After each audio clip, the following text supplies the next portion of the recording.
다들 안녕하시지요? 제가 나이가 좀 많습니다. 이제는 우리나라에서 만 나이를 통용하자고 이야기가 되어서 결정이 난 모양이던데, 그런 반가운 꼼수를 부리자면 2살을 줄일 수는 있겠으나, 그래봤자 어디를 가든 저는 70대 중반이라고 밝힐 수밖에 없는 나이네요. 톡톡사연 채널의 구독자분들 중에서 저의 연배는 분명히 꽤 계실 거라고 예상이 되지만, 사연 신청자분들 중에서 제 나이와 비슷하신 경우는 거의 없는 것 같더라고요.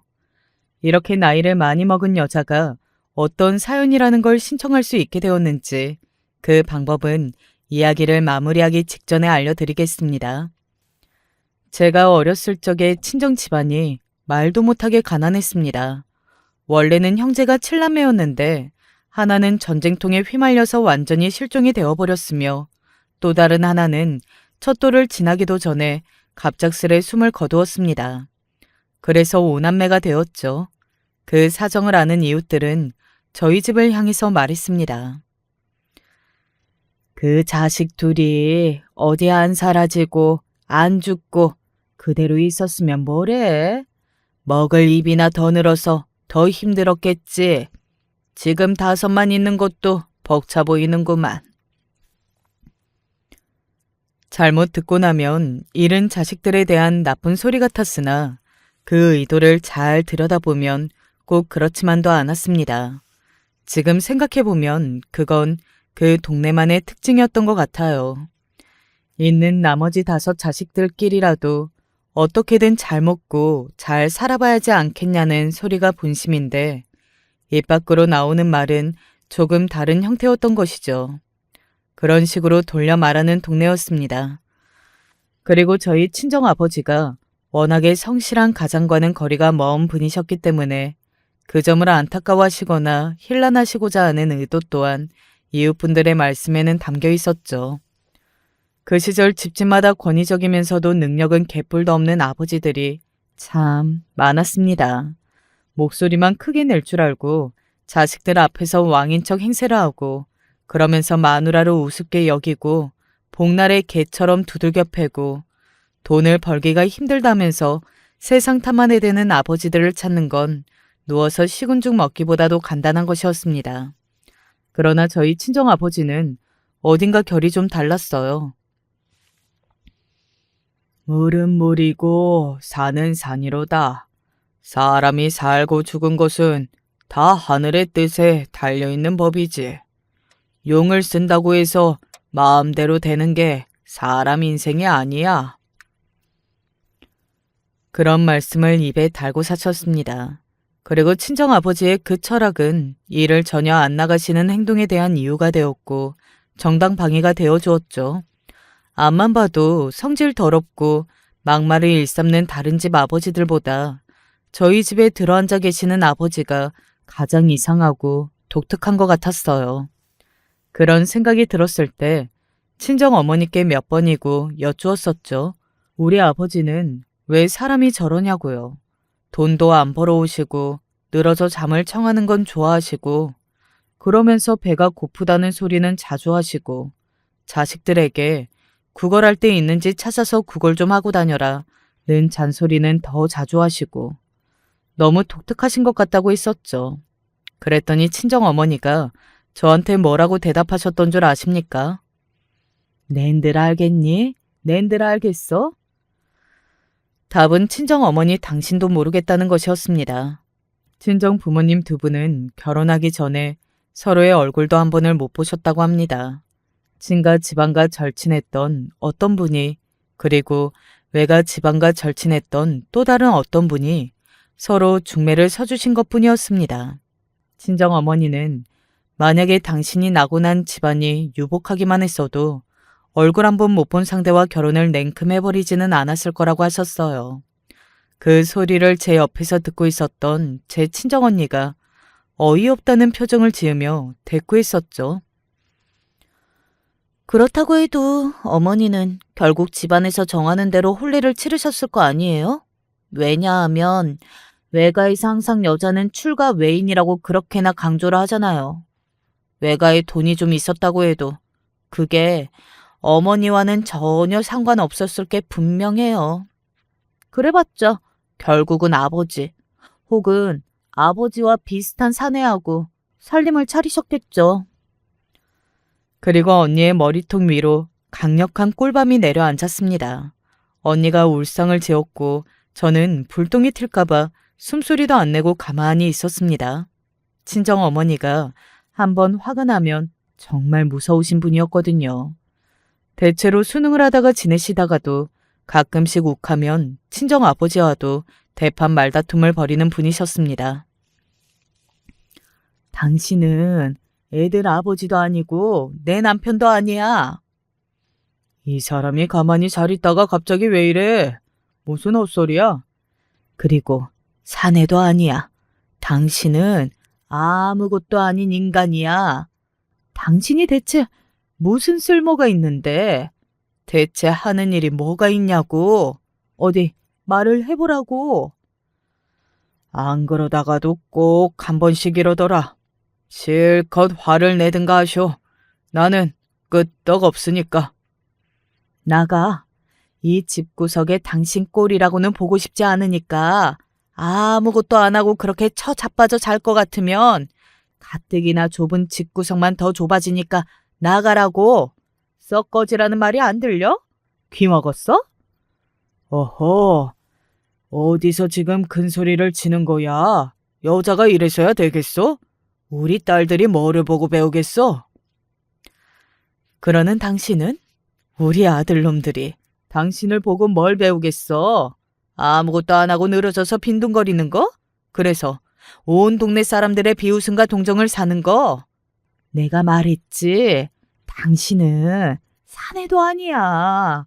응당 사내라면 자기 처자식은 책임지고 세상과 맞서 싸울 준비가 되어 있어야지. 그런데 당신을 봐. 대체 뭐냐고. 지금 싸울 준비라고 그랬어? 아이고야. 나 갑자기 머리가 너무 어지러워서 좀 들어 누워야 되겠구만. 머리도 어지럽고 속도 울렁거리네. 아하, 또 누우셔? 집 나가라니까 나가지는 않고 도리어 들어 누워? 사람 환장하게 하려고 당신은 아주 작정을 한 거지? 제발 그놈의 잠은 죽어서 자. 살아있는 동안 그렇게 잠타령 좀 하지 말고 이 화상아. 친정어머니는 분통을 한껏 터뜨리시면서도 끙끙거리며 자리를 펴고 들어 누우시는 친정아버지를 차마 말리지는 못하셨죠. 그럴 만한 이유가 있었어요. 전쟁통에 사라진 가족은 제 형제 하나뿐만이 아니었습니다. 전쟁으로 친정아버지는 당신의 부모 형제를 다 잃으셨어요. 어여삐 여기셨던 당신의 어린 조카들이 인생의 꽃을 채 피워보지도 못한 채로 아스라진 것을 다 보셨고요. 한마디로 전쟁의 후유증을 안고 계신 분이었습니다. 그걸 아시니까 친정어머니도 속이 부글부글 끓었으나 어쩔 수 없이 주먹을 꽉 쥔 다음 참으실 수밖에 없었죠. 다 같이 어렵고 못 살던 시절인데 돈을 벌 구석이 어디 많았겠습니까? 경제가 활발하게 돌아가야 사람들이 돈도 쓰고 그러는 법인데 그렇지 못했으니까요. 그래서 친정어머니는 하루 종일 고된 일을 하셨지만 손에 기껏 푼돈이나 쥐신 게 다였습니다. 그걸로 온 식구들이 다 살았는 게 놀랍고 믿어지지 않을 따름이에요. 어째서 저희 친정 집안은 그 아버지의 그 아들들이었을까요? 오라버니, 남동생들 모두 미리 짝이라도 한 것처럼 자기 아버지를 착실하게 닮아갔습니다.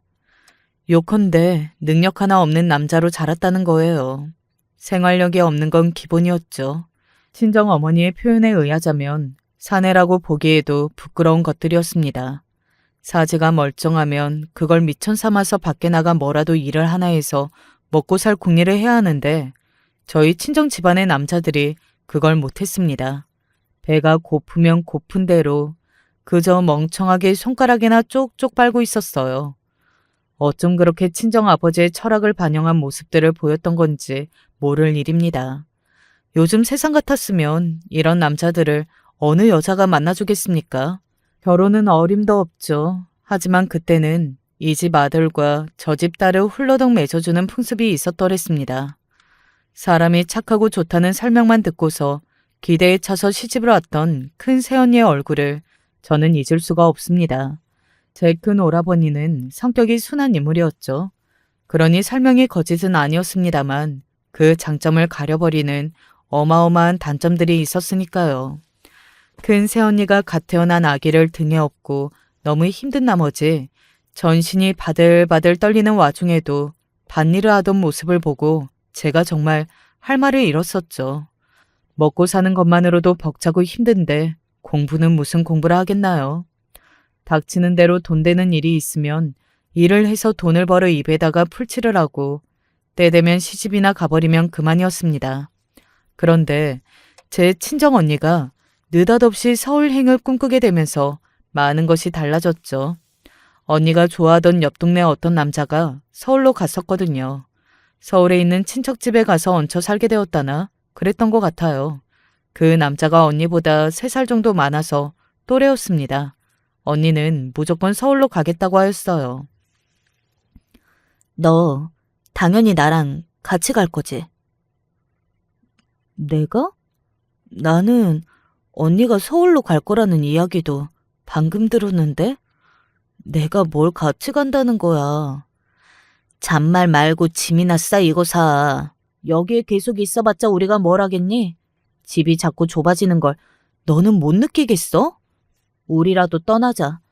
우리라도 서울 생활 좀 해보자. 폼나게 한번 젊은 날을 살아보자 이거야. 폼나게 서울에서? 그래, 알았어. 나도 함께 갈게. 저는 언니에게 휘둘려서 다니던 일도 때려치우고 무조건 짐을 쌌습니다. 친정어머니 몰래 작당을 한 거였죠. 그리고 저희 자매가 동분서주하면서 서울로 갈 준비를 하는 걸 항상 집에 계셨던 친정아버지는 다 보고 다 알고 계셨습니다. 그러나 콧구멍만 후비적거리실 뿐 아무 참견도 안 하였죠. 그 덕분에 서울로 갈 준비를 단단히 마칠 수 있었던 것 같아요. 친정어머니께 그대로 고했다가는 귀싸다기를 얻어맞고 호되게 혼날 듯 싶었습니다. 그래서 어느 날 친정어머니가 남의 밭에 또 일을 하러 가셨던 틈을 타서 서울로 떠났습니다. 편지를 남기고 싶었는데 당시에 저희 자매가 까막눈이었어요. 간신히 단어 몇 자만 눈으로 보고 뜻을 유추할 수 있었고 쓰는 건 무리였죠. 그래서 편지 대신 친정아버지께 모든 인사를 남기고 떠났고요. 언니, 이제 그 사람을 찾아가면 되는 거지. 언니가 오면 반겨줄 거라고 그 사람이 호언장담했던 게 확실하지? 그럼 내가 나타나면 무척 환영해 줄 거야. 혹시 바로 나한테 결혼해서 서울에 신혼생활을 시작하자고 그러면 나는 어떡하지? 응해하나? 아무래도 그래야겠지? 지금과는 한참 달랐던 옛날 그때 서울까지 가는 길도 쉽지만은 않았고 긴 여정이었으나 제 친정 언니의 얼굴에 떠오른 설렘 가득한 홍조를 보고 있자면 하나도 피곤하지 않았습니다. 두려움보다는 기대가 가득했던 여정이었어요. 그리고 도착한 서울은 온통 정신이 없었습니다. 어디를 쳐다봐도 건물이 있었고 사람이 있었습니다. 이런 곳에서 길이라도 잃었다가는 끝장이라는 생각이 들어서 저희 자매는 서로의 손을 꼭 붙들고 다녔어요. 게다가 글자를 읽는 실력들이 둘 다 서툴렀으니 목적지까지 찾아가는 것도 고역이었습니다. 하지만 반전이 있었으니 알고 보니까 언니가 받아들고 있었던 주소 자체가 잘못된 주소였던 거예요. 존재하지 않은 동네 이름이었습니다. 언니와 둘이 눈물을 줄줄 흘리며 이제 어떻게 하나 걱정을 했었네요. 하지만 이왕 서울까지 왔으니 일자리를 구해 버텨보기로 저희 자매는 작정을 했습니다. 몇 달 뒤 비록 단칸방이기는 했으나 안락한 보금자리에서 저희 자매는 각각 열심히 일을 다니며 미래를 그리고 있었고요. 특히 언니는 새로운 인연도 만나게 되었죠. 저 몰래 어떤 남자를 만났더라고요. 시골에서 상경하여 하루하루 열심히 살아가던 남자였습니다. 자기보다 7살 연상의 그 남자에게 언니는 속수무책으로 빠져버렸어요. 친정 아버지를 비롯해서 언니가 기대고 의지할 만한 듬직한 유형의 남자는 그 인생에서 없었으니까요. 언니의 눈에는 그 남자가 무척이나 듬직해 보였던 것입니다. 반년 정도를 좋은 감정으로 만나더니 언니는 그 남자와 동거에 들어갔습니다. 사실상 결혼을 하자면서 그렇게 지내게 된 것이었죠. 그리고 저는 혼자 남겨졌어요. 대신에 조금 더 좋은 위치에 있는 보금자리를 구했고요. 아담한 공간을 혼자 정성스레 관리해가면서 그렇게 지냈습니다. 눈을 뜨면 씻고 준비해서 일을 나갔고 파김치가 되어서 집으로 돌아오면 어떻게든 밥을 차려서 먹은 뒤 외로움을 뒤집어 쓰고서 잠에 들었습니다. 제 힘으로 돈을 벌어서 살고 있고 서울에서 살고 있다는 것만으로도 대단한 거라고 저는 스스로를 다독였죠. 안 그러면 견딜 수가 없었기 때문이에요. 이를 악물며 매일매일을 살아냈습니다. 제가 사는 곳을 찾아온 친정어머니는 몹시 역성을 내시면서도 직접 만드신 각종 반찬들을 제 앞에 내려놓으셨습니다. 잘 챙겨 먹으라고 하셨죠. 역시 어머니밖에 없네요. 멋대로 집을 언니하고 떠나왔던 것 너무 죄송해요. 면목이 없어요. 처음에는 어처구니가 없었고 머리끝까지 화가 났었는데 야가 빠진 딸년들이 알아서 살 길 찾아서 떠난 거라고 생각하니까 그냥 웃음만 나더구나. 서울 같은 곳에서 해코지 안 당하고 병거 없이 무사히 지금까지 잘 있어준 것만 해도 대단하다. 어머니가 실망 많이 하셨을 줄 알고 걱정했어요. 내가 실망을 좀 하기는 했지. 너희 아버지 말로는 서울에 결혼한 짝을 찾으러 둘 다 간 거라고 그랬는데 너희 언니만 짝을 찾았고 어째 넌 아직이야? 방심하다가는 나이가 훌쩍 먹어버린다. 짝은 빨리 찾을수록 좋은 거야. 네? 아버지가 그렇게 말씀을 하셨었다고요? 아니에요. 저는 그런 생각으로 서울에 온 게 아니었어요. 언니는 어쨌든 짝을 금세 잘 만났지만요. 모르기는 몰라도 두 사람이 잘 어울리는 듯 싶더라고요. 그래, 집안이 변변치 않으면 뭐 좀 어떠니? 성실하게 일 다니고 자기 여자 지키고 챙길 줄 알고 그러면 되는 거지. 뭘 어떻게 해도 너희 아버지보다 못한 사내를 만나기는 쉽지가 않을 거다. 친정 어머니가 그렇게 말씀을 하셨을 때 저는 그 앞에서 까르르 웃음을 터뜨렸었죠. 서울 생활이 그동안 외롭기는 했던 모양이더라고요. 고작 그런 것에도 웃음이 막 났으니까요. 친정 어머니는 이제 걱정을 덜었다고 하셨었고 저도 좀 더 기운을 내서 살아볼 작정이었습니다. 그래서 어떤 비극이 닥쳐올지 전혀 예상을 못했습니다. 예고 없이 어느 날 갑자기 끔찍한 비극이 벌어졌어요. 저를 서울로 이끌어준 제 친정언니가 사고를 당해서 세상을 떠났습니다. 알고 보니 그 남자가 집안에 좀 복잡한 일이 있었던 모양이더라고요. 빚 때문에 가족들이 뿔뿔이 흩어져서 살고 있었습니다. 그 바람에 그 남자도 서울에서 살게 된 것이었고요. 성공을 위해서 꿈을 쫓아 상경을 했던 것이 아니라 도피였던 거예요. 그 남자의 자취를 따라 서울까지 빚쟁이들이 들이닥쳤습니다. 그 남자는 발뺌을 했고요. 그랬더니 그 빚쟁이들이 다음번에는 주먹 좀 쓰는 남자들을 고용했습니다. 언니는 난데없이 집에 들이닥친 험악한 인상의 남자들을 보고 깜짝 놀라서 도망을 가다가 달려오던 차를 미처 발견하지 못했습니다. 그렇게 세상을 떠났어요. 정작 목표물이었던 그 남자는 그때 사흘째 집을 비우던 중이었고요. 언니의 죽음이 안 믿겨서 미치게 허무해서 저는 차마 마음껏 오열을 하지도 못했습니다. 언니가 사고로 세상을 떠나자 그 남자는 모든 신변 정리를 빠르게 마치고 사라져버렸습니다. 눈물바다가 된 친정 식구들이 이런 현실적인 고민을 하는 것을 본 저의 가슴이 철렁 내려앉았죠. 큰일 났다. 장례 치를 돈이 없구나. 이거를 대체 어쩐다. 난 몰라. 진짜 몰라.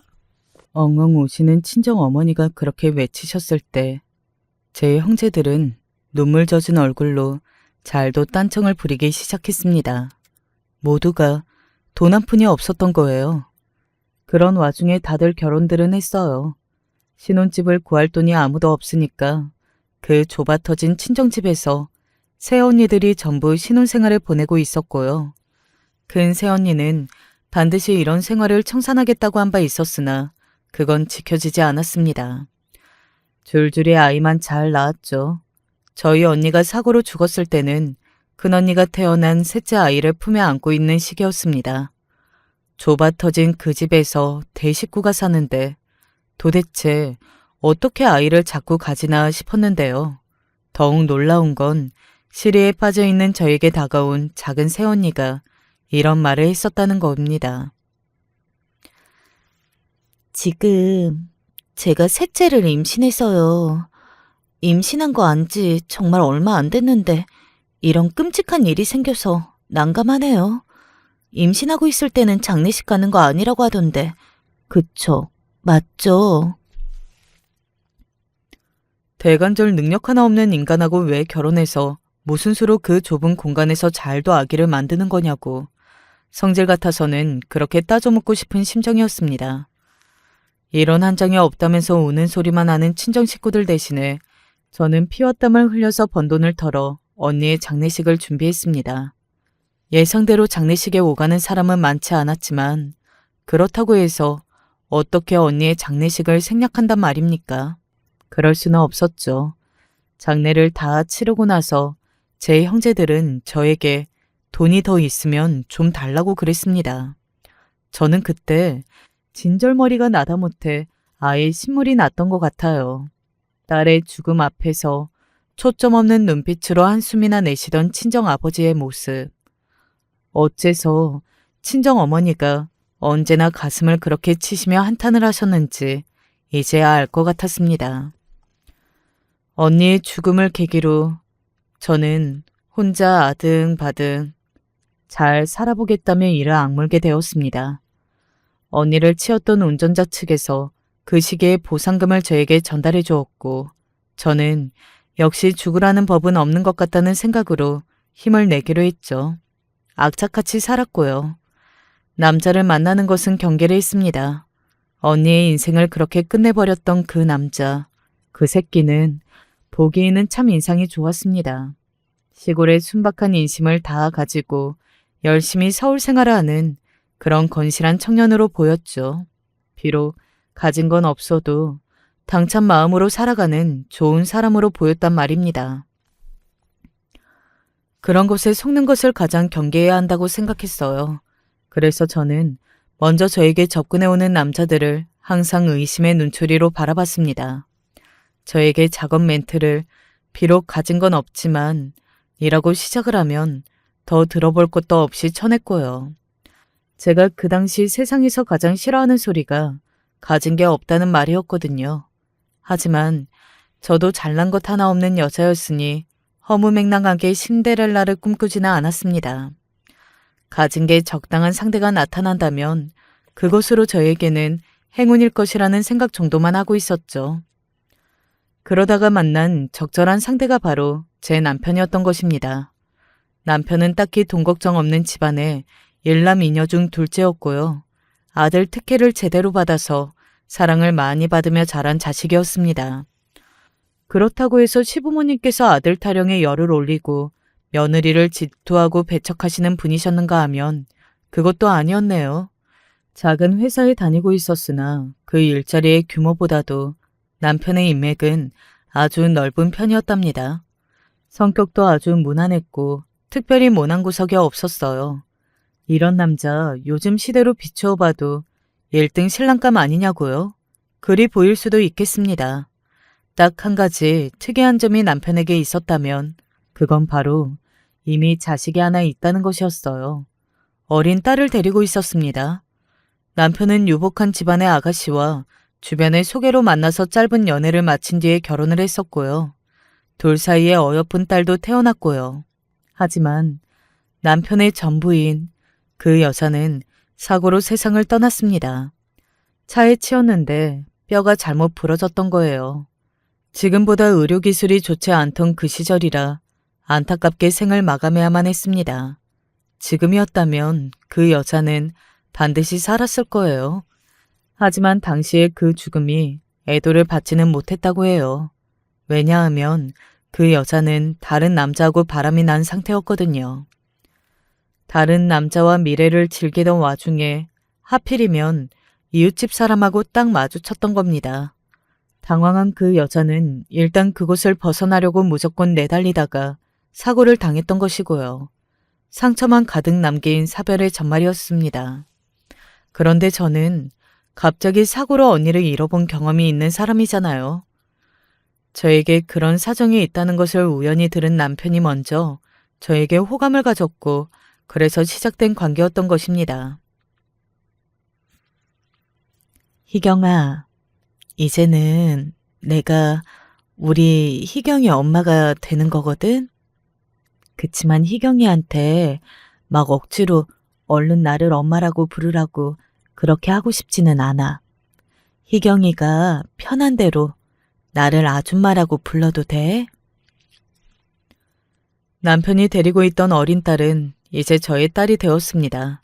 그 당시 7살 나이였죠. 저는 결혼 상대로 남편이 마음에 들었고 희경이처럼 얌전하고 귀여운 아이의 엄마가 되는 것도 마음에 들었습니다. 그래서 아이에게 잘해주려고 초장부터 노력을 많이 했었죠. 희경이는 어딘가 주눅이 든 것 같아 보였어요.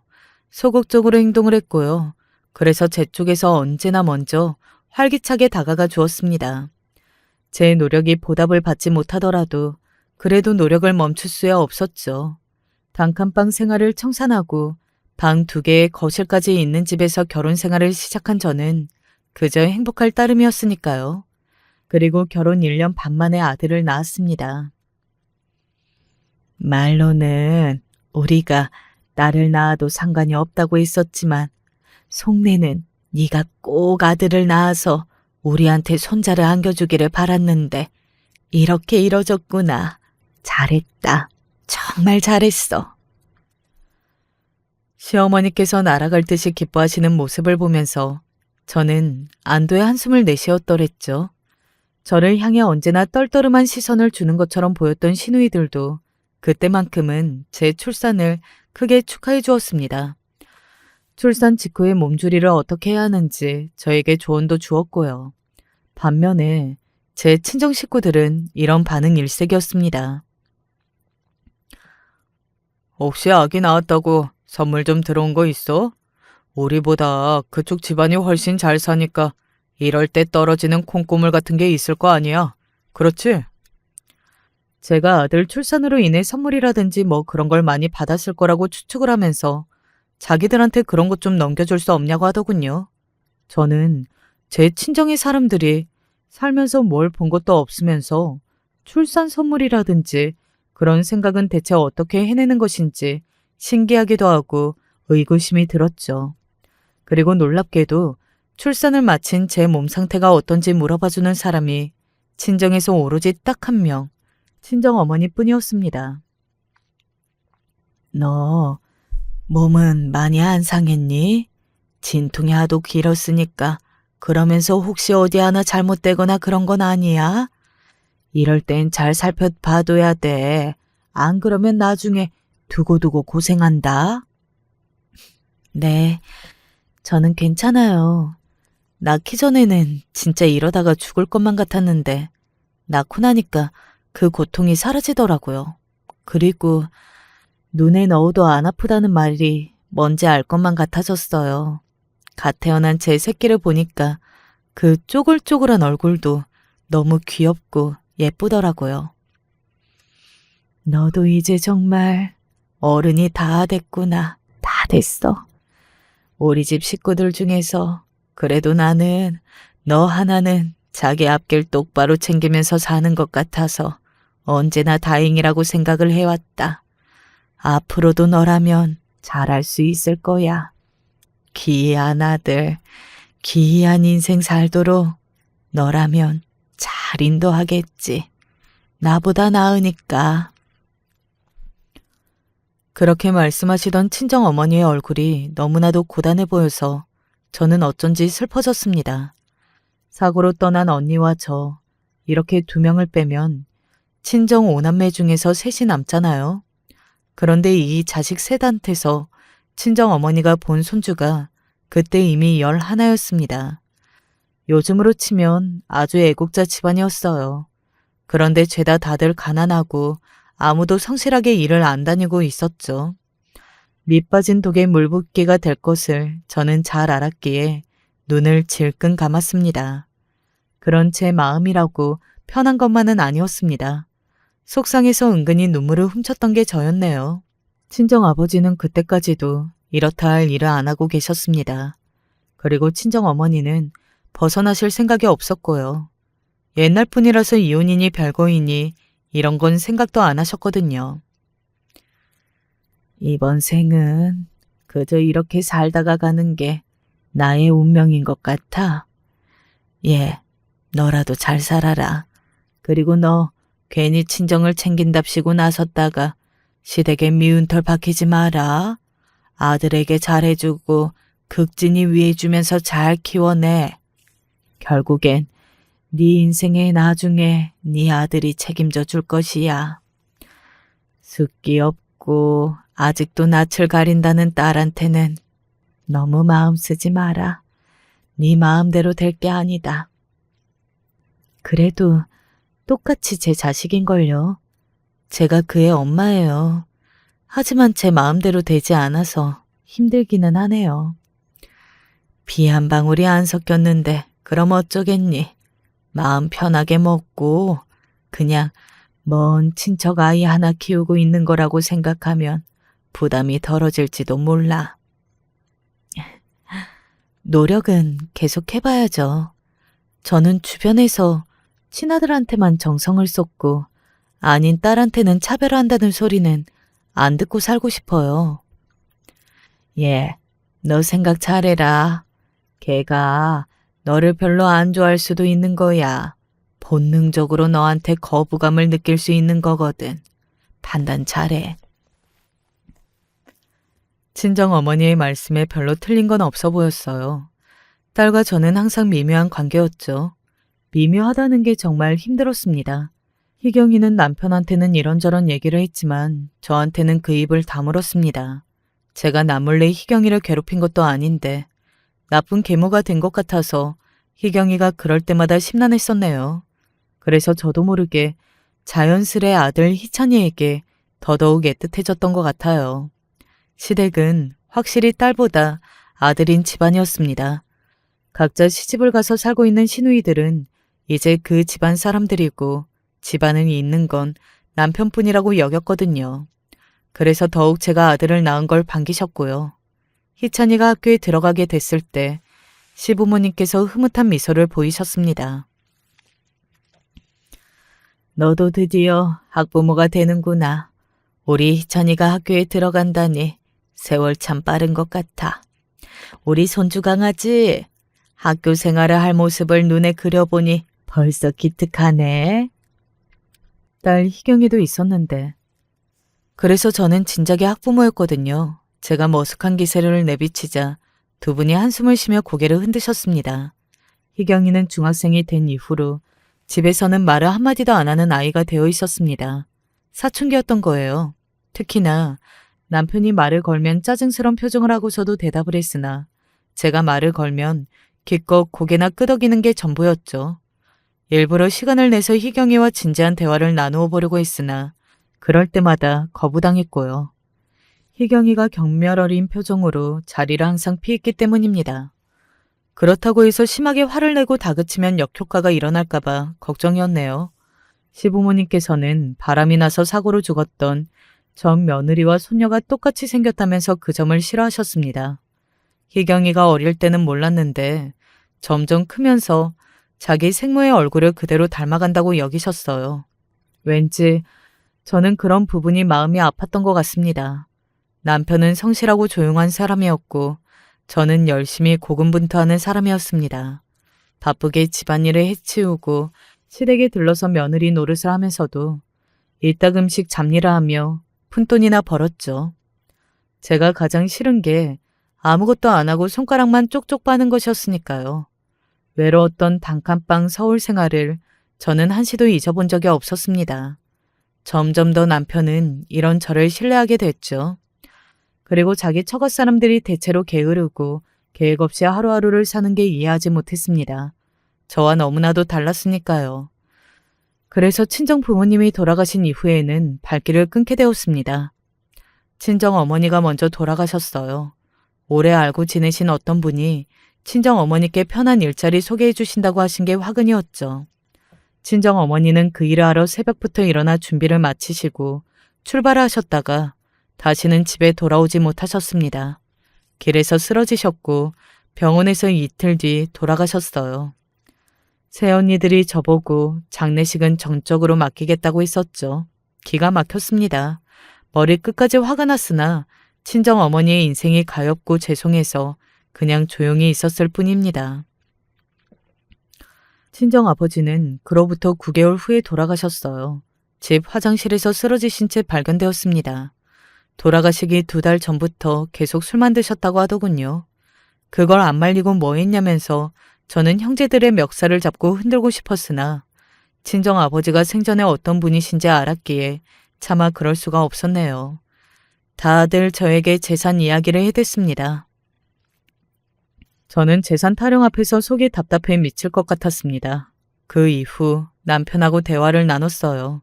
인생이 언제 마감할지 모르는 거니까 열심히 살자. 후회 없이 정말 열심히 살자. 이렇게 서로 다짐했습니다. 그리고 재산 문제는 잘 생각하면서 살기로 했죠.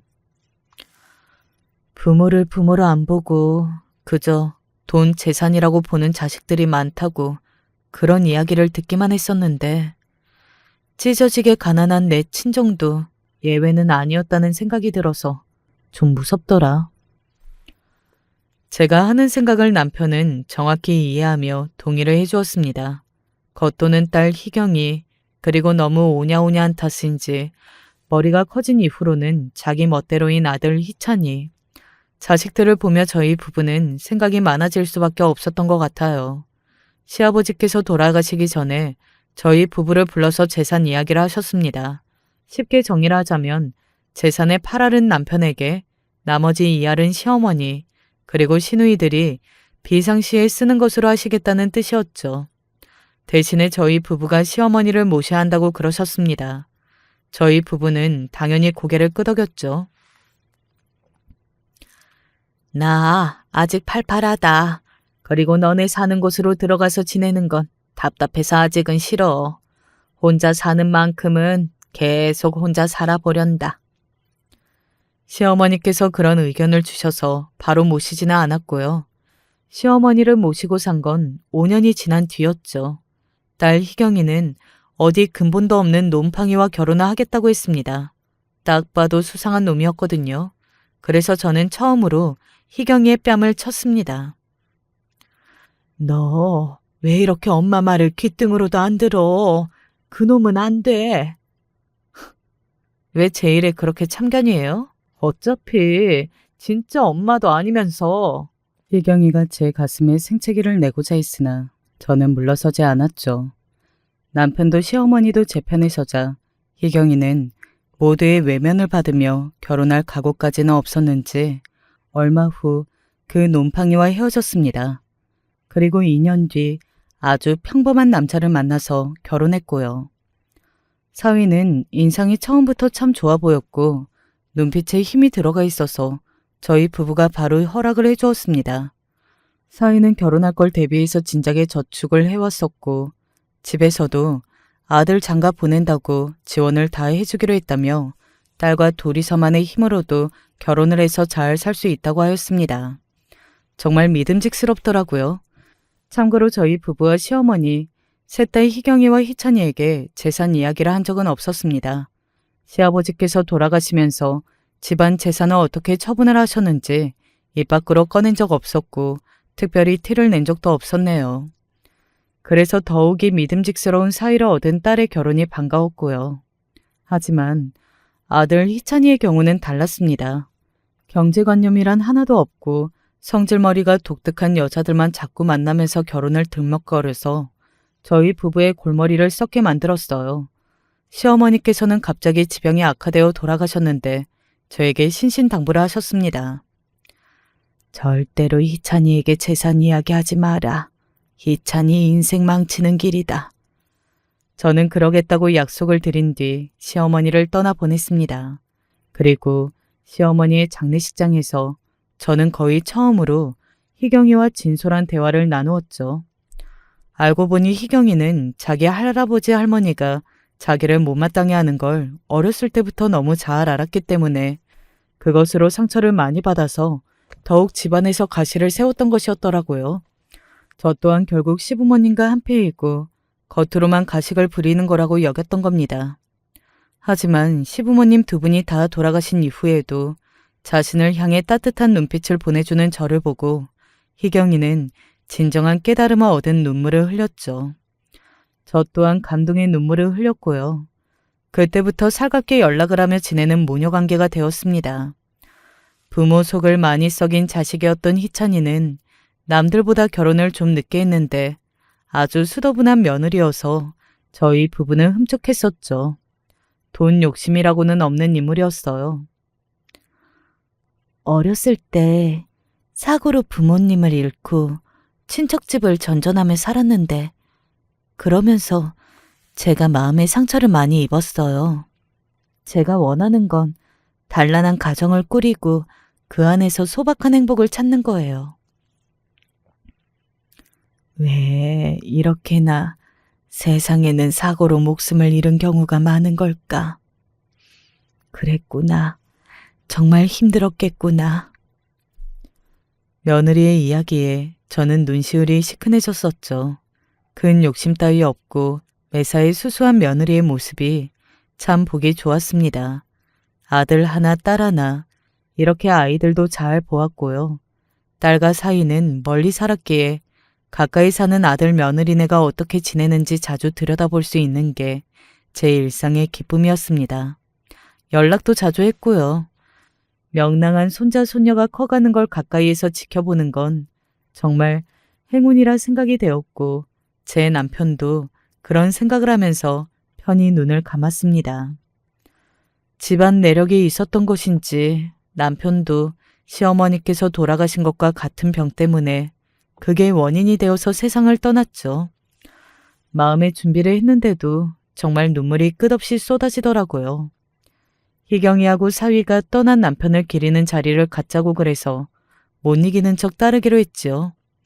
작정하고 거나하게 대접을 하겠다고 그러더라고요. 그래서 제가 희찬이가 운전하는 차에 뒷좌석에 며느리와 앉아서는 희경이가 있는 곳으로 가게 되었던 것입니다. 그런데 며느리가 벼랑간 이런 소리를 하는 게 아니겠어요? 어머님, 이따가 얘기해 주실 거죠? 다 모인 자리에서. 어떤 걸 말이니? 무슨 얘기?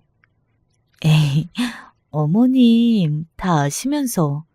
재산 얘기요. 장례식 때 재산 얘기를 전혀 안 하셔서 대체 언제 하시려나 궁금했거든요. 먼저 좀 이야기를 꺼내주시면 좋을 텐데 왜 안 그러셨을까 싶어요. 참 의아하기도 했고요. 수수하게 웃는 인상은 제가 아는 며느리의 얼굴이 맞았는데 입에서 나온 소리가 너무 의외였죠. 희찬이는 운전석에서 머쓱한 헛기침을 했습니다. 재산? 글쎄다. 너희도 알다시피 아파트 한 채 살고 있는 그 집, 그게 재산이지 다른 게 뭐가 더 있겠니? 어머님, 그게 무슨 말씀이세요? 다른 재산은 없으신 거예요? 아버님이 남기고 간 유산은요? 분명 아버님이 재산을 많이 꽁쳐두셨을 거라고 저는 그렇게 들었단 말이에요. 그래서 얼마나 기대를 하고 있었는데 어떻게 이럴 수가 있죠? 재건이 아빠, 당신도 뭐라고 잘 좀 해봐. 당신이 그랬잖아, 유산이 있을 거라고. 그런데 이게 뭐야? 어리둥절한 제 표정을 확인한 며느리의 얼굴이 싸늘하게 굳었습니다. 그러더니 전에 본 적 없이 살벌한 눈빛으로 희찬이에게 따지더군요. 그러자 희찬이가 저에게 남편의 유산이 다 어디로 간 거냐면서 따져 물었습니다. 그래서 저는 뭘 이야기하는 건지 모르겠다고 대답했고요. 두 사람이 동시에 내쉬는 한숨 소리를 들으며 저는 어이가 없었죠. 원래 들르기로 되어 있었던 휴게소에서 차가 멈춰서자 저는 갑갑한 속을 달래려고 일단 내렸습니다. 며느리는 희찬이에게 본격적으로 짜증을 내고 있었고요. 저는 화장실에 가서 찬물로 손을 씻고 마음을 가다듬었죠. 그러고 나서 주차장으로 갔는데 차가 안 보이는 겁니다. 설마 싶어서 손을 덜덜 떨며 휴대폰을 얼른 찾았습니다. 희찬이가 운전을 하니 며느리에게 전화를 걸었죠. 이게 어떻게 된 거니? 내가 아직 안 탔는데 너희는 그것도 모르고 출발을 해버렸어? 아무리 서로 싸우던 중이었어도 그렇지 어떻게 이런 실수를 해? 실수가 아닌데요? 짜증나서 어머님 못 태우겠더라고요. 알아서. 가세요. 효녀딸 효자 사위한테 연락하시면 되잖아요. 뭐라고? 너희가 어떻게 이럴 수가 있어? 이게 너희의 본심이니? 자식한테 물려줄 유산도 없는 노인네는 닥쳤으면 좋겠다고 어머님 아들이 전해달라네요.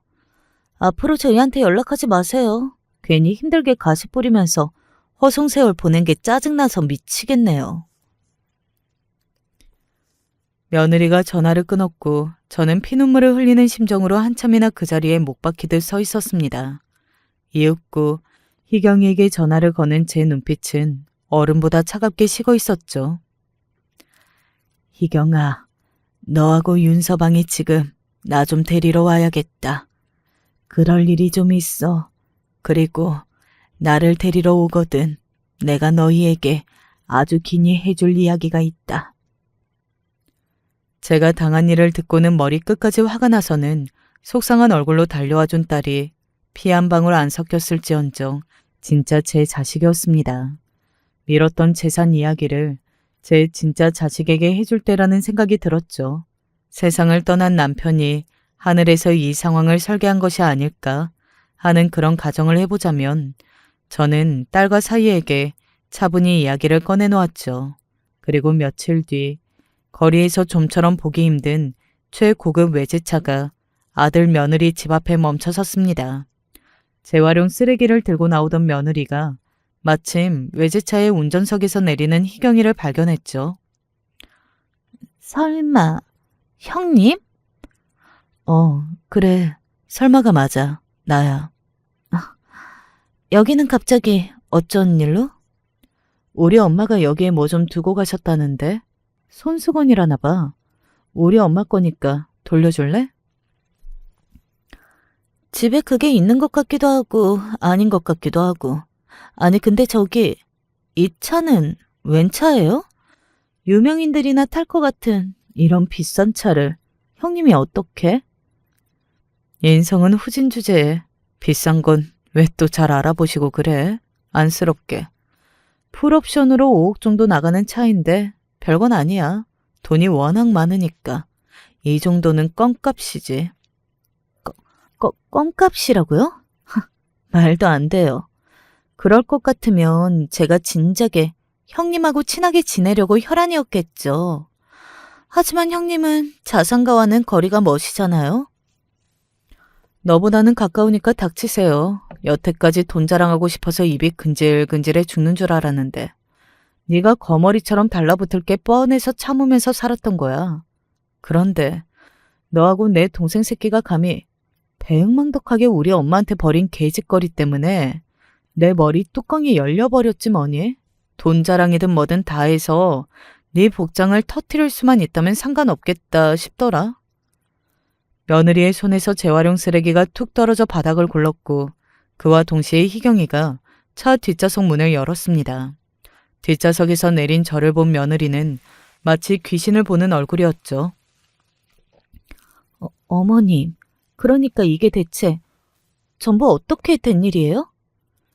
너는 늙은 시어머니를 고속도로 한복판 휴게소에 버리고 가서는 잠이 잘 오든? 나를 보자마자 잘못했다 그러지는 못할 망정. 그런 소리나 하는 걸 봐서 너는 근본 자체가 애초에 글러먹은 종자였구나. 내가 사람을 잘못 보았던 거야. 하지만 내 아들놈도 그 꼴이니까 결국 부창부수였겠지. 그거 아니?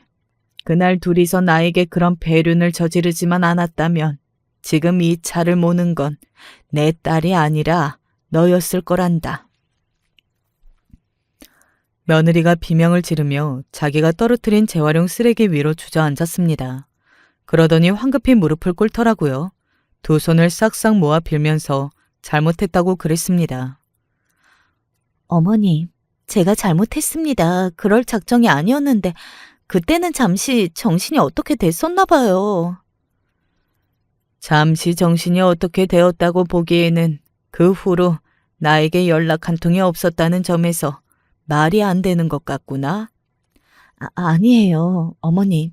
제 진심은 어머님을 정말 많이 존경하고 따르는 겁니다. 제발 한 번만 용서해 주세요. 앞으로 잘할게요. 네? 눈물을 흘리며 빌어대는 며느리를 그 동네 사람들이 이상한 눈초리로 바라봤습니다. 그리고 맨발에 슬리퍼를 끌고 하품이나 찍찍 날리며 귀가를 하던 희찬이가 지척에 다다라서야 이 광경을 보고 눈이 휘둥그레졌습니다. 희찬이가 무어라고 말을 할 새도 없었어요. 희경이가 냉큼 싸대기를 날려버렸거든요. 못난 새끼. 너는 정말 한결같이 못났구나. 왜 네가 우리 엄마 배에서 나온 거야?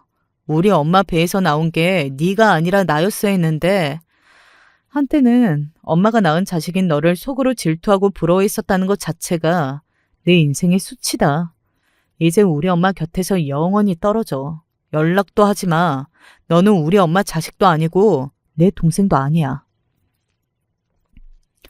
얼마나 세게 때렸던 것인지 희찬이가 중심을 잃고 엉덩방아를 찍었습니다.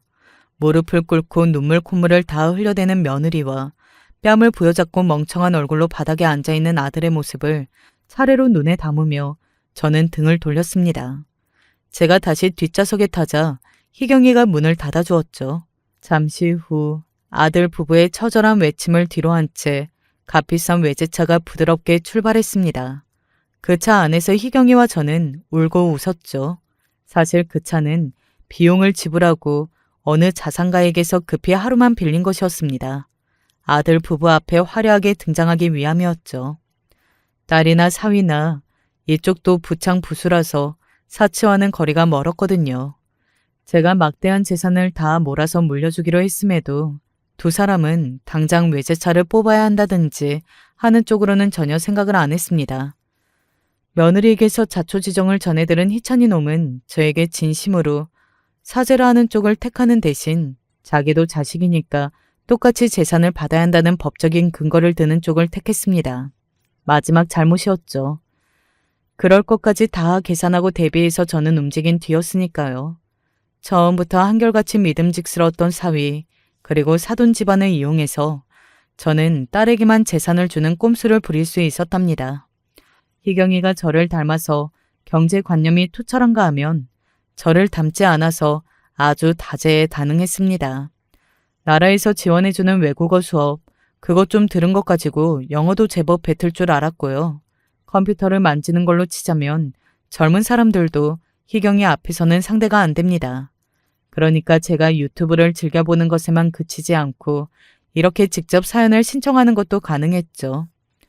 자식 하나 잘 두고 건실한 사위 하나 잘 본 게 이렇게나 든든하네요. 아들 부부는 이제서야 피눈물을 흘리면서 후회로 난리가 나서 제 마음을 어떻게든 돌려보려고 난리도 아니고요. 사실 희경이한테는 이런 소리 안 했지만 제 마음 한구석에는 희찬이가 가엾고 짠하다는 그런 마음이 좀 있어요. 이런 제 마음을 어쩌면 좋을까요? 안녕하세요. 주위에서 흔하게 볼 수 있는 30대 여성입니다. 이런 사연 쓰는 거 부끄러워서 안 좋아하는데 오늘은 저의 이야기에 대해서 많은 분들의 조언을 듣고 싶어서 부끄러움을 무릅쓰고 제 이야기를 들려드릴까 합니다. 인생 선배님들, 그리고 결혼 선배님들, 제가 올바른 선택을 한 건지 댓글로 알려주시면 감사하겠습니다. 많은 댓글 부탁드리고 끝까지 들어주시길 바랄게요. 결혼은 안 했지만 너무 오래 사귀어서 전 남자친구라고 부르기도 애매하고 사실은 아직 고민 중이기도 하니 그냥 남편이라고 부를게요. 남편과는 20살, 대학교에 들어갔을 때 처음 만났어요. 같은 학과였는데 첫 수업날 서로 옆자리에 앉은 것을 계기로 엄청 친해지게 되었습니다. 당시 남편은 친화력이 좋아서 학과 대표를 할 정도였고 저는 낯을 가리는 성격이라 정말 마음이 잘 맞고 친한 사람들이 아니면 잘 웃지도 않고 대화도 많이 안 하곤 했습니다. 그런데 이상하게 남편과는 처음 만났을 때도 마치 오래 알았던 사람처럼 편하게 느껴지더군요. 그래서일까요? 남편과 처음 만난 지 약 2달쯤 됐을 때부터 남편을 향한 감정이 단순히 친구가 아니라 이성이라는 것을 깨닫게 되었습니다. 처음에는 제 마음을 숨기느라 급급했던 것 같아요. 키도 훤칠하고 호남형 스타일이었던 남편은 학과 내에서 인기가 아주 많았고 저는 남편과 달리 그냥 흔한 학과생 정도였으니까요. 남편이 저 같은 애를 좋아할 리 없다고 생각했고 성격상 누군가한테 나 너 좋아해라고 말하기에는 용기가 부족했습니다. 그래서 그냥 쭉 친구로 지내면서 나중에 자연히 마음이 식을 때까지 곁에 있으려고만 생각했어요. 남편은 두루두루 모두와 친했지만 그래도 종종 제게 속마음을 털어놓곤 했던 터라 연인이 아니더라도 내심 제일 친한 친구의 위치 정도는 된다고 생각해서 안심이 되기도 했어요. 그렇게 친밀한 사이로 지낸 지 1년, 남편이 주말에 같이 밥 먹고 영화를 보자며 저를 불렀습니다. 당시 저는 그때까지도 계속 남편을 좋아하고 있었습니다. 1년을 알고 지내면서 남편이 따로 둘이서 주말에 약속을 잡은 적은 없었기에 남편의 제안은 조금 얼떨떨했습니다. 하지만 남편과 단둘이 있을 기회를 놓치고 싶지는 않았기에 바로 수락하고 어떤 옷을 입어야 할까, 어떤 화장을 해야 할까, 예쁘게 보여야 할 텐데 하며 많이도 고민한 것 같네요. 약속 전날 밤엔 심장이 쿵쾅거릴 정도로 설레는 바람에 밤잠을 못 이뤘습니다. 그리고 약속 당일날 최선을 다해 꾸몄다고 해도 과언이 아닐 만큼 백화점에서 구매한 예쁜 원피스를 차려입고 화장도 한껏 신경 써서 나갔어요. 약속 장소에 가니 남편은 이미 나와서 절 기다리고 있더라고요. 만나자마자 오늘은 갑자기 자기가 이끄는 대로 가자길래 기쁜 마음으로 따라다녔습니다. 그런데 생각해보면 그날 유독 남편은 이상했던 것 같아요. 이상하게 그날은 제가 좋아하는 것, 아닌 것들을 하나하나 살피더라고요. 파스타를 먹으러 가서는 파스타를 좋아하냐, 파스타 말고는 또 뭐 좋아하냐 묻고 영화를 보러 가서는 이런 장르를 예매했는데 너는 평소에 무슨 장르를 자주 보는지도 묻고요. 허나 그리 눈치가 좋은 편이 아니었던 전 그냥 궁금해서 묻나 보다 싶어서 아무 생각 없이 답해주며 남편과 시간을 보내었습니다. 그렇게 이른 낮에 만나서 저녁까지 시간을 보낸 후 조금은 아쉬운 마음으로 각자의 집으로 가기 전 남편이 마지막으로 할 말이 있다면서 저를 붙잡았습니다. 그래서 무슨 일이냐 그랬더니 대뜸 붉어진 얼굴로 좋아한다면서 사귀자는 고백을 했습니다. 그때서야 오늘 만난 게 고백 전 분위기를 돋구기 위한 시간이었다는 것을 깨달았죠. 고백을 받고 나선 한동안 정말 멍한 기분이 들었습니다. 남편 역시 날 좋아하고 있었다는 것이 믿기지 않았고 세상의 모든 눈이 절 향해 있는 것만 같았습니다. 그날 밤 전 남편의 고백을 받고 설레서 잠도 이루지 못했던 것 같아요. 저희는 여느 커플들과 같이 열렬히 사랑하는 시간을 보냈습니다. 자주 싸우기도 하고 화해하면서 다시 알콩달콩 사랑을 속삭이기도 하면서 마음이 깊어졌죠. 물론 연애를 하다 보면 서로에게 섭섭한 마음이 생기기도 하고 불가피하게 상처를 받기도 하지만 남편과의 연애는 그런 것을 뛰어넘을 정도로 행복했습니다. 남편은 어땠을지 모르겠지만 저는 남편이랑 연애를 한 초반부터 만약에 내가 결혼을 한다면 지금 남자친구랑 결혼할 거야 라는 생각을 어렴풋이 했던 것 같았어요. 그만큼 남편은 제 기준에서 정말 좋은 사람이었습니다. 저를 항상 우선순위에 두었고 갈등 상황이 생기면 있으면 무조건 화를 내기보다는 한 번 더 생각해서 자기 감정을 정리하고 조곤조곤 이야기해줘서 일이 커지게 하지도 않았습니다. 제가 조금이라도 기분이 울적해 보이면 다정다감한 말들로 절 위로해주기도 하고 작은 이벤트를 열어주기도 했어요. 또 적은 돈이지만 기부도 꾸준히 하고 봉사 다니는 것도 좋아해서 절 끌고 양로원이며 고아원 유기견 보호센터에도 데려가기도 했죠. 남편과 그런 곳에서 봉사를 하다 보면 저도 나은 사람이 되는 것 같은 기분이 들어 종종 남편과 그곳에서 봉사를 즐기기도 했어요. 사귀면서 남편 때문에 불안한 적도 거의 없었어요. 남편은 늦게까지 술을 마시면 그런다고 미리 연락을 주거나 중간중간 제게 전화를 걸어주었고 남편을 좋아하는 또래 여자들은 늘 많았지만 워낙 칼같이 굴다 보니까 그런 부분에서도 걱정하지 않고 남편을 믿고 안심할 수 있었죠. 그러면서 항상 자기에게 여자는 저뿐이라는 사람의 말을 속삭여주기도 했죠. 그렇게 1년, 2년, 3년이 넘게 사귀다 보니 저희는 자연스레 장소 커플이 되었습니다. 흔히 대학교 하면 캠퍼스 커플이 유행처럼 번지잖아요. 저희와 비슷한 때에 캠퍼스 커플로 사귀게 된 사람들 중에서 저희만큼 오래 사귄 애들이 없었습니다. 가끔 동창회 같은 느낌으로 대학 동기들을 만나면 야, 너네 아직도 사귀냐? 가 인사가 안부 인사처럼 먼저 나올 정도였죠. 허나 저희에게 당시 그 시간은 사랑이 식을 만큼 오랜 시간이 아니었던 것 같네요.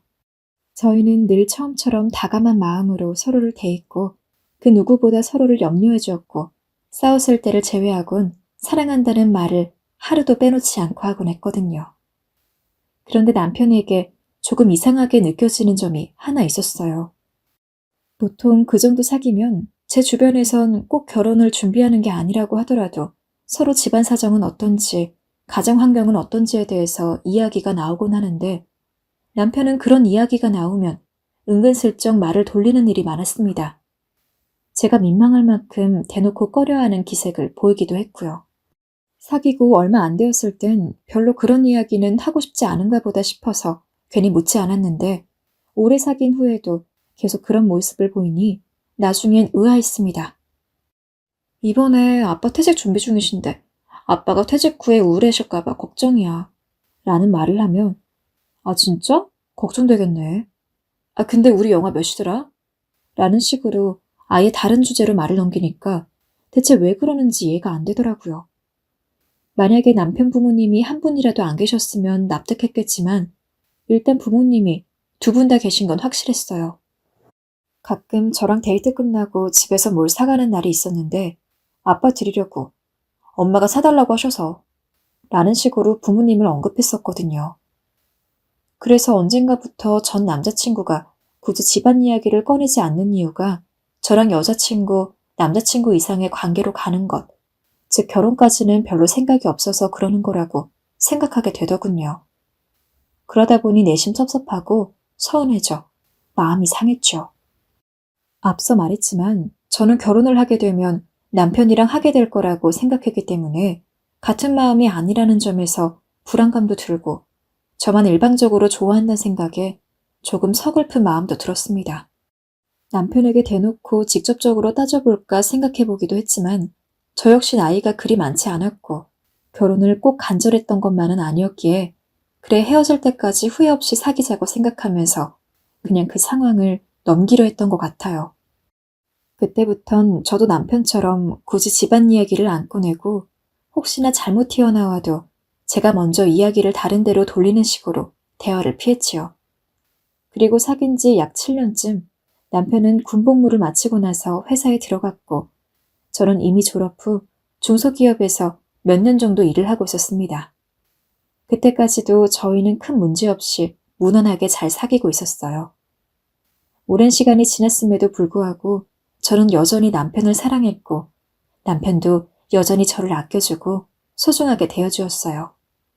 대학생 때와 달리 둘 다 일을 하니 지갑 사정도 좋아져서 조금 더 여유로운 데이트도 할 수 있었던 것 같고요. 그런데 그쯤 때 되니 저는 예전과는 달리 결혼에 대해서 더 진지한 생각을 하게 되었습니다. 요즘 시대를 봤을 때 결혼이 급할 이유도 없고 나이도 많지 않았지만 7년이 넘게 사귀다 보니까 결혼에 대한 미래를 생각하지 않을 수가 없겠더라고요. 저희 부모님도 제가 오랫동안 연애를 했단 걸 알고 있었기에 너희는 결혼 생각이 없냐며 은근슬쩍 물어보기도 하셨죠. 저는 한번 남편의 마음을 알아보고 싶었습니다. 그래서 여느 날처럼 데이트를 하다가 슬쩍 결혼 이야기를 꺼내보았죠. 물론 부담은 주지 않았어요. 제 나름대로 돌려서 이번에 친구 결혼했는데 너무 좋아 보이더라. 결혼은 늦게 해도 괜찮다고 생각했는데 주변 보니까 너무 늦는 것도 안 좋은 것 같아. 혹시 아이를 가져야 하면 일찍 하는 게 아이에게도 좋을 것 같고 라는 식으로 은근슬쩍 결혼에 대해서 긍정적인 생각을 가지고 있다는 것을 표현했죠.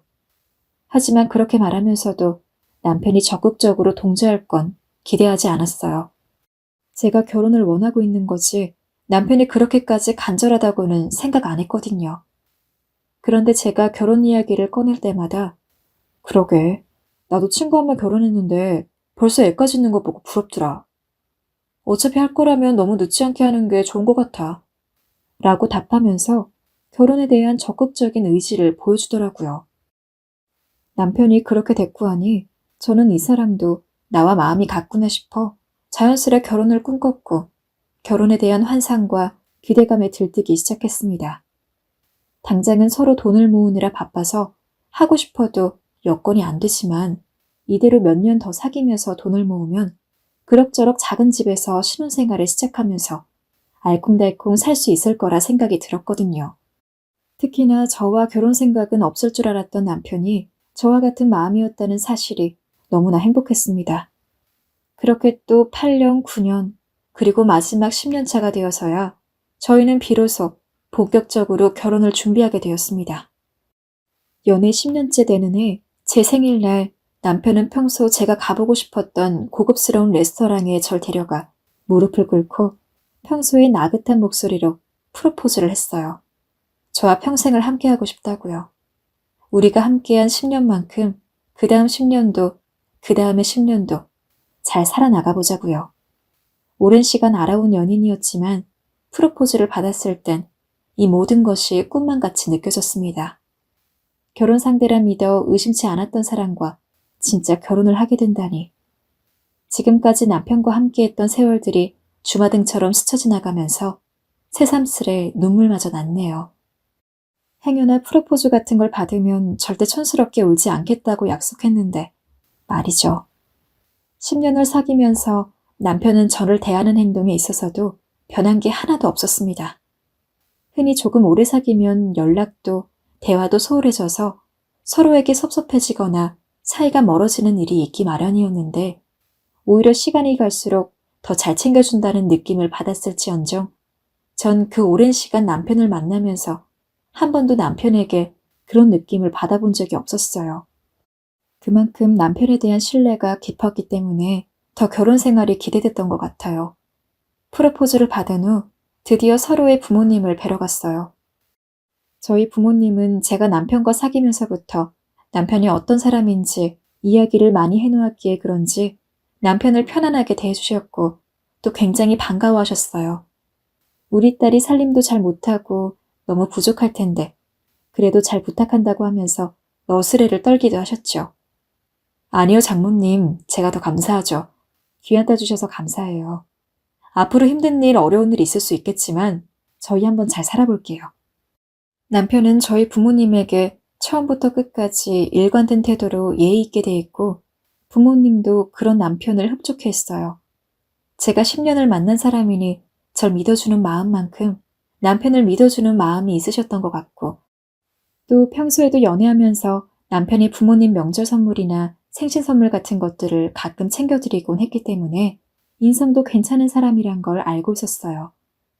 저희 집에서의 첫 인사는 제가 예상했던 것보다 더 화기애애한 분위기에서 성공적으로 마칠 수 있었죠. 저희 집에 인사를 드리고 난 후엔 바로 남편네 집으로 향했어요. 솔직히 앞서 말씀드렸듯 저는 남편 부모님에 대해 들은 바가 별로 없었기에 청심환을 몰래 먹었을 만큼 내심 속으로 많이 긴장을 했던 것 같아요. 혹시 무서운 분들이면 어떨까, 날 싫어하시면 어떡할까 싶어 더러 겁이 나기도 했고요. 남편은 걱정하지 말라고 하고 했지만 아무래도 시댁이다 보니 긴장이 안 될 수가 없었죠. 그런데 다행히 시부모님 되실 분들은 온화한 인상을 가지고 계셨고 절 맞이하면서부터 반가운 얼굴로 너무 궁금했다고 이렇게 와주어서 고맙다며 화기애애한 분위기를 만들어주셨어요. 우리 애가 얼마나 네 얘기를 많이 했는지 몰라. 귀에 딱지가 얹을 뻔했어. 그래서 얼른 장가 보내려고 했는데 이제야 가네. 이놈 얼른 데려가요. 장난스러운 농담까지 던지시는 시어머님의 태도에 저도 긴장이 풀려 함께 웃었고 그 뒤부턴 체할 줄 알았던 밥도 맛있게 먹어가며 대화를 나누었던 것 같네요. 남편에겐 누나도 한 명 있었는데 흔히 시집살이는 시누이가 시킨다는 이야기가 있잖아요. 그래서 저는 시부모님만큼 시누이 될 분에 대해서도 걱정이 있었어요. 그런데 시누이는 절 보자마자 다 큰 애들이 결혼하겠다는데 내가 간섭해서 뭐해? 하며 너무 시원스러운 태도를 보여주시고 대화 내내 제 말도 잘 받아주시곤 하셔서 이런 시누이라면 걱정이 없겠다 싶었죠. 그날 남편 집에서 나오면서 친구들에게 좋은 시댁을 만난 것 같다고 자랑했던 게 아직도 생생히 기억나요. 그만큼 기분이 좋았습니다. 덕분에 여러모로 마음을 놓으며 결혼 준비를 할 수 있었고요. 저희는 먼저 신혼집을 알아보았어요. 신혼집은 제가 결혼하고 싶은 사람이 있다고 하니 저희 부모님께서 조금 돈을 보태주셔서 여건이 그리 나쁘지 않은 곳에 집을 구할 수 있었어요. 대신 지방 가구들은 남편이 채워줬습니다. 남편은 평소 인테리어에 관심이 많았던지라 가구 배치 하나하나까지 섬세하게 해놓으려 하더라고요. 정말 신혼집이라고 이름 붙일 집이 생기니 기분이 이상하기도 했고 이제 진짜 결혼이 코앞이구나 하는 생각이 들면서 새로운 인생이 시작되는 듯한 기분이 들었습니다. 지금까지와는 다른 동반자와 함께하는 새로운 인생이요. 그래서 주변에 결혼한 친구들에게 결혼 생활에 대해서 이것저것 묻기도 하고 인터넷에서 글을 읽어보기도 하며 혼자 상상의 나래를 펼쳐갔습니다.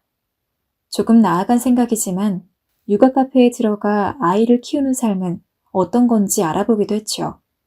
남편 역시 저와 비슷한 마음인 것 같았어요. 만날 때마다 결혼하면 하고 싶은 것들을 말하며 들떠했고 자기가 요리하는 걸 좋아하니 저녁만큼은 꼭 자기가 차리겠다고 하면서 저를 행복하게 만들어주기도 했죠. 결혼식 날 전까지는 저희 둘이 시간을 보내는 일보다는 서로 가족들을 모셔놓고 함께 밥을 먹거나 하는 일이 더 많았어요. 저희 부모님이나 남편의 부모님이나 상대방의 가족을 궁금해하시기도 했고 어차피 결혼하고 나면 부모님들끼리는 더 볼 일이 별로 없을 테니 그때까지 같이 시간을 보내는 것도 좋을 것 같더라고요. 다행히 양측 부모님들께서 모두 서로 불편해하지 않으시고 만날 때마다 웃음꽃이 피었으니 보기에도 좋았어요. 흔히 두 가정이 합쳐지는 게 결혼이란 이야기가 이제야 공감이 되더라고요. 그런데 양가 부모님을 뵙고 결혼을 확정지어 놓으니 집 문제에 대해 고민하게 되었어요. 원래처럼 따로따로 살까 아니면 신혼집엔 먼저 들어갈까를 놓고 남편과 상의를 했지요. 남편은 결혼 전에 미리 같이 같아보는 것도 나쁘지 않을 것 같다며 먼저 같이 살자고 하더라고요. 그래서 신혼집엔 미리 들어가게 되었어요. 늘 서로의 집 앞 아니면 중간 지점에서 헤어져서 각자 집으로 들어가곤 했는데 일주일 이상 같은 공간에서 함께 지내보니 벌써 그게 적응이 돼서 이제 신혼집에 혼자만 있으면 막 어색하고 그러더라고요. 그러면서 저와 남편은 신혼집 주변 맛집들이나 카페들을 다니면서 신혼살이를 시작했네요. 그런 생활을 반년 정도 더 한 뒤 드디어 결혼식이 정말 코앞으로 다가왔습니다. 막상 결혼식이 코앞으로 다가오니 여러 가지로 긴장이 되더라고요. 물론 이미 준비는 마쳐놓았지만 결혼식을 통해 정식으로 부부가 된다고 말하는 것이었으니 이전과는 마음가짐이 다를 수밖에 없었어요. 친구들은 소소한 파티를 열어주었고 제 결혼을 축하해 주었지만 가정이 생기면 왠지 이제 친구들도 자주 보지 못하겠다는 생각이 들어 마음 한편이 섭섭해지기도 하더라고요. 특히 가장 힘들었던 건 다이어트였어요. 저는 결혼식 3달 전부터 아름다운 웨딩드레스를 입기 위해 가혹할 정도로 다이어트를 했는데 옆에선 절 보며 남편이 우스갯소리고 결혼식 전에 혹시 쓰러지는 건 아니냐고 말할 만큼 물과 과일 조각들만 먹으면서 살을 뺐어요. 일하고 오면 피곤해서 정말 평소처럼 라면을 끓여 먹고 싶다가도 평생 한 번 있을 결혼, 가장 아름다운 모습으로 하고 싶은 마음에 꾹 참고 방 안으로 들어가 물로 배를 채웠죠. 그런데 남편도 그런 절 보더니 자기도 해야겠다며 같이 운동을 시작하더군요. 저희는 그렇게 결혼식 전까지 서로의 몸을 관리해주며 철저히 준비를 이어나갔습니다. 결혼식은 서울에서 할 예정이었는데 시부모님과 시누이 모두 지방에 사는지라 결혼식 하는 날보다 더 일찍 저희 집에 묵게 되었어요. 어차피 시간 여유도 있는 만큼 오신 김에 시부모님이랑 시누이 모시고 여기저기 구경도 하면 좋을 것 같아서 제가 먼저 남편에게 제안을 했고 그렇게 시댁이 모두 올라오게 되었어요. 한 이틀은 정말 즐겁게 지냈던 것 같습니다. 아무래도 시부모님이나 시누이나 서울에 많이 와보지 않으셔서 궁금하거나 가보고 싶은 곳들이 많으셨기에 이참에 데려가드리면 좋겠다 싶어 제가 미리 맛집까지 알아보고 구경하기 좋은 곳들까지 하나하나 검색해서 행복한 시간이 되실 수 있도록 애썼던 것 같아요. 또 흔히 주변에서 듣던 시댁 분위기랑은 달리 온화하고 자유로운 분위기여서 시부모님이나 시누이를 대하는 게 어렵지 않았기에 저 역시 크게 마음 쓸 일이 없었고 또 앞으로 한 식구가 될 사람들이니만큼 잘 보이고 싶던 마음도 컸어요. 그래서 없던 애교도 부려가면서 조금은 긴장된 마음으로 시댁 식구들과 서울 시내 곳곳을 누비었죠. 시부모님과 시누이 모두 다행히 제가 알아본 맛집이나 코스에 모두 만족스러워하셔서 다녀오고 나면 뿌듯한 마음이 커 피곤한지도 몰랐네요. 하지만 방심했던 탓일까요? 제가 너무 순수했던 걸까요? 제가 상상치도 못했던 일이 터지고 말았어요. 지금 이 글을 쓰는 순간에도 그때를 다시 회상하려 하니 너무 고통스럽지만 여러분께 조언을 구하는 마음으로 시작한 글이니 한번 써보겠습니다. 저희 신혼집은 방이 3개였어요. 하나는 저와 남편이 함께 쓰는 안방, 하나는 컴퓨터방 겸 서재, 하나는 혹여나 나중에 아기가 생긴다면 아기방으로 해둘 예정인 창고였죠. 침대가 하나뿐이었기에 시부모님을 안방에 모시고 저와 남편은 창고에 대강 일부를 깔고 자기로 했고 시누이는 본인이 먼저 거실 소파에서 자겠다고 했습니다. 그렇게 저녁을 먹고 돌아와서 시부모님은 여기저기 돌아다니시느라 많이 피곤하셨는지 먼저 주무셨고 남편은 누나랑 이야기 좀 할게 하며 거실에 나간지라 저도 간단히만 씻고 바로 잠에 들었어요. 그런데 푹 잠들어서 다음날 아침에나 일어날 줄 알았는데 중간에 갈증이 나서 어중간한 새벽쯤에 깼던 것 같아요. 옆을 보니 남편이 없어서 살짝 열린 문틈을 보니까 아직 거실에 있는 모양이더라고요. 그래서 조용히 물이나 마시려고 일어나서 문을 여는데 남편이랑 시누이의 대화 소리가 들렸습니다. 그런데 한동안 자리에서 움직일 수 없을 만큼 그 내용이 너무 충격적이었어요.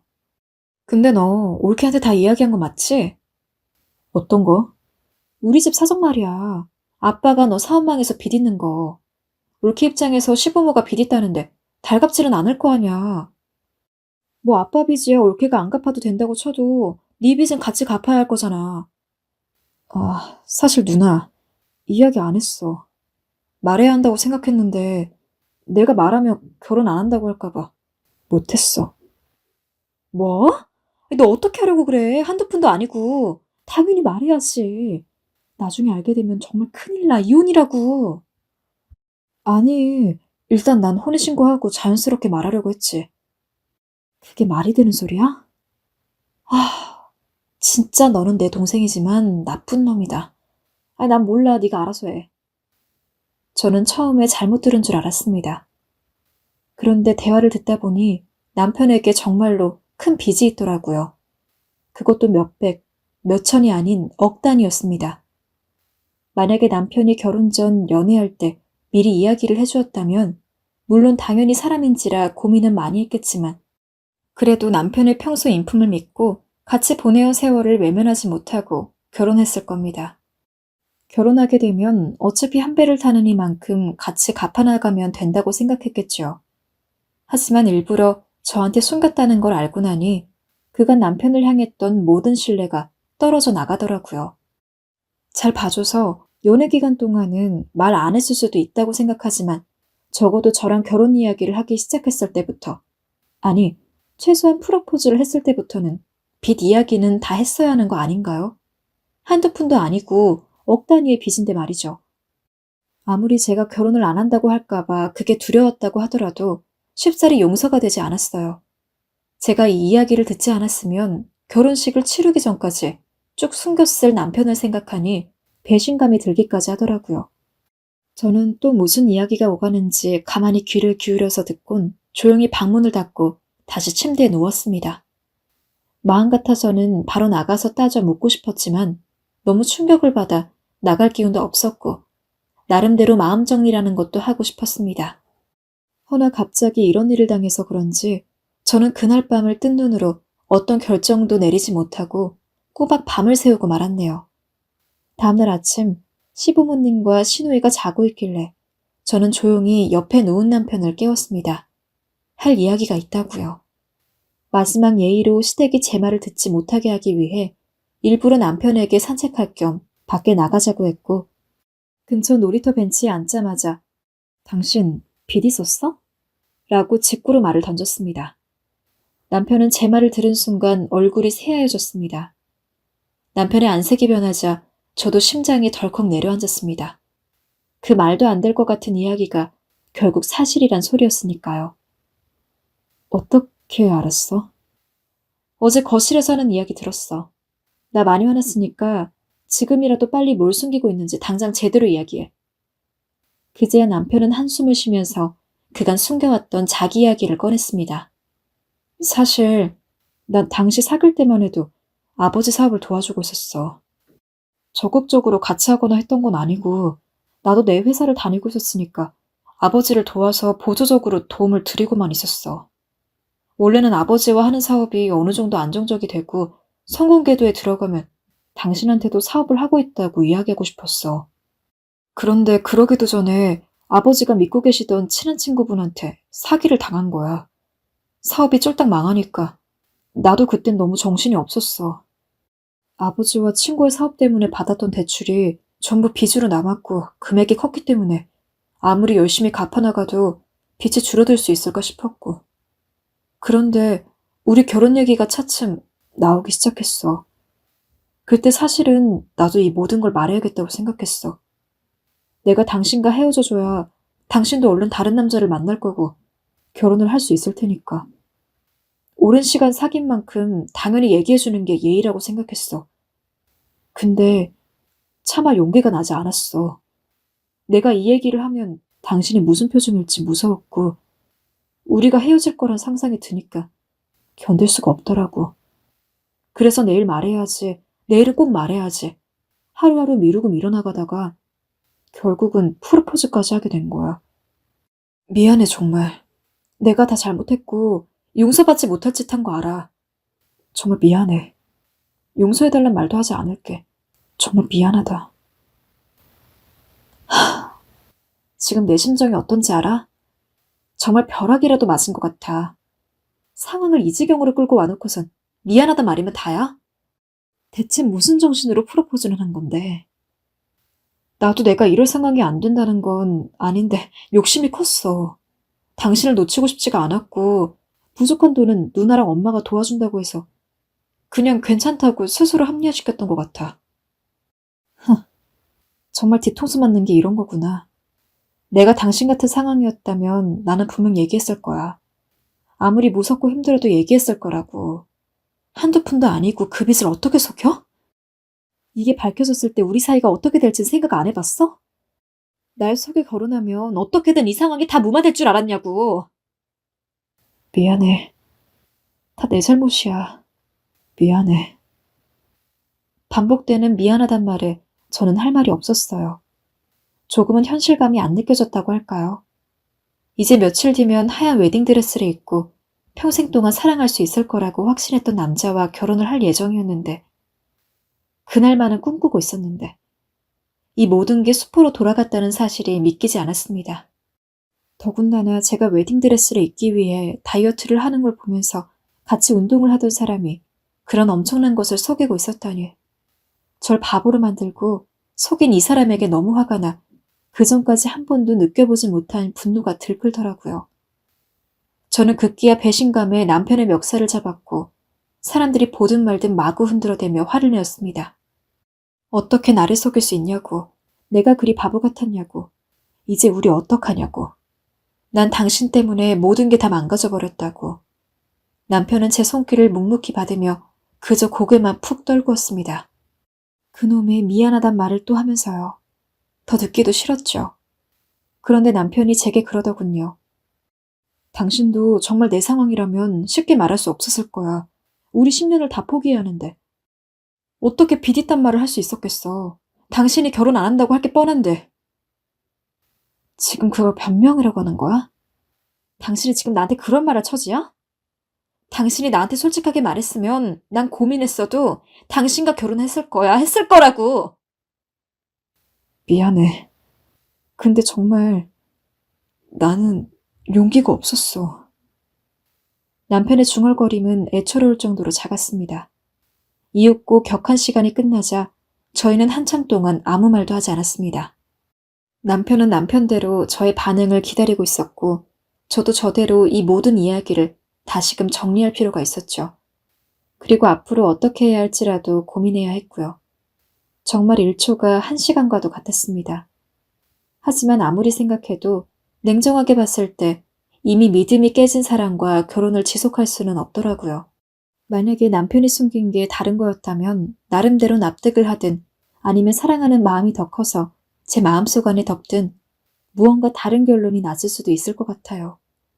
하지만 금전적인 문제는 결혼하는 사람한테 절대적으로 투명하게 모두 공개하는 부분이잖아요. 함께 생활하는 데 있어서 중요한 걸 저한테 숨기려 든 게 들통났으니 저는 어찌저찌 결혼을 한다고 하더라도 남편에 대해서 아주 큰 부분의 믿음을 포기하면서 살아야겠죠. 하지만 그렇게 결혼 생활을 시작할 자신이 없었고 그러고 싶지도 않았습니다. 비록 10년을 사랑했던 사람과 헤어지고 남남이 된다고 할지라도요. 그래서 저는 피가 날 정도로 입술을 꾹 깨물고 남편에게 말을 꺼냈습니다. 말은 일부러 길게 하지 않았어요. 어차피 이별의 말은 길게 하든 짧게 하든 같은 내용이니까요. 미안하지만 당신이랑은 결혼 못할 것 같아. 난 이미 신뢰가 깨졌어. 나 잠깐 시간 때우다 올 테니까 그 사이에 식구들 다 데리고 나가줘. 채련아. 남편은 한 번 더 제 이름으로 절 붙잡았지만 전 마음을 굳히기 위해 고개를 돌렸어요. 사람들이 오가는 길거리에서 남편은 정말 다 미안하다고 내가 어떻게든 잘하겠다고 한 번만 용서해달라고 무릎을 꿇고 빌었지만 제 마음은 변하지 않았어요. 남편이 원하는 대답을 할 수가 없었죠. 전 남편을 밀어내기 위해 저는 더 잔인한 말까지 던져가며 남편을 떼어냈습니다. 제 입에서 사라지라는 말까지 나오자 남편은 그제야 조용히 일어나서 집에 들어가는데 그 뒷모습을 보니 이미 무너진 가슴이 정말 한 번 더 와르르 무너질 것 같았습니다. 저는 집이랑 멀지 않은 카페에 자리를 잡았습니다. 그리고 얼마 지나지 않아서 창백해진 얼굴로 시댁 식구들이 나가는 걸 보고 저도 다시 집에 들어갔어요. 멍하니 집에 들어가 남편의 채취가 남아있던 소파에 앉아있는데 눈물이 마를지 모르고 다시 흐르기 시작하더군요. 정말 미친 듯이 대성통곡을 했던 것 같습니다. 손에 잡히는 가구들을 때려 부수고 술을 먹고 울고 그러다 지쳐 잠들길 반복했죠. 아마 정황상 시부모님이나 시누이는 남편이 설마 그걸 저한테 이야기 안 했을 거라고는 생각 안 했을 겁니다. 세 분은 잘못이 없었죠. 사실 그래서 더 안타까웠던 것 같습니다. 모처럼 시부모님, 시누이 될 예정이었던 분들도 다 좋은 분들 같아서 결혼 생활이 더욱 기대가 됐는데 이 모든 게 망쳐졌다니. 새로운 인생이 펼쳐질 거라고 기대하면서 들뜬 마음으로 1년을 보냈는데 사랑하던 사람에게 배신을 당한 것도 가슴이 아팠지만 순간 제 인생이 무척 비극적으로 느껴지면서 우울함이 불청객처럼 찾아오더라고요.